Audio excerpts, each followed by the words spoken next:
ஜீவ அப்பம் நானே. என்னிடத்தில் வருகிறவன் ஒரு காலும் பசியடையான். என்னிடத்தில் விசுவாசமாய் இருக்கிறவன் ஒரு காலும் தாகமடையான்.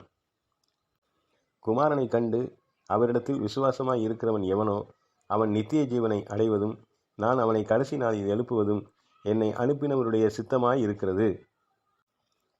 என் மாம்சத்தை புசித்து என் இரத்தத்தை பானம் பண்ணுகிறவனுக்கு நித்திய ஜீவன் உண்டு. நான் அவனை கடைசி நாளில் எழுப்புவேன். என் மாம்சம் மெய்யான போஜனமாய் இருக்கிறது, என் இரத்தம் மெய்யான பானமுமாய் இருக்கிறது. என் மாம்சத்தை புசித்து என் இரத்தத்தை பானம் பண்ணுகிறவன் என்னிலே நிலைத்திருக்கிறான், நானும் அவனிலே நிலைத்திருக்கிறேன். இது கடினமான உபதேசம், யார் இதை கேட்பார்கள்? ஆவியே உயிர்ப்பிக்கிறது, மாம்சமானது ஒன்றுக்கும் உதவாது.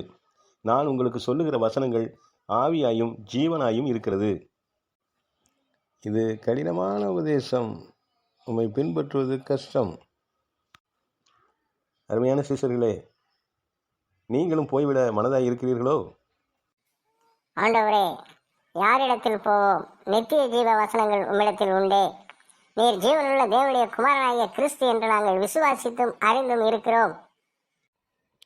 இயேசுவே, நீரே தேவன், நீரே எங்களை ஆசீர்வதிக்கிறவர். எந்த சூழ்நிலையிலும் நீர் எங்களை ஆசீர்வதிக்கிறவர். இயேசுவே, உம்முடைய கரம் எங்களோடு இருக்கிறது, நாங்கள் உமக்கு மகிமை செலுத்துகிறோம். பிள்ளைகளே, நீங்கள் ஆசீர்வதிக்கப்பட்டவர்கள். பிதா உங்களை ஆசீர்வதிக்கிறவர். பரிசுத்த ஆவியானவர் உங்களுக்கு எப்பொழுதும் துணையாய் இருப்பார். அவர் உங்களை சகல சத்தியத்திற்குள்ளும் நடத்துவார். திக்கற்றோராய் உங்களை நான் விடேன். உங்கள் இருதயம் கலங்காதிருப்பதாக. தேவனிடத்தில் விசுவாசமாயிருங்கள், என்னிடத்தில் விசுவாசமாயிருங்கள்.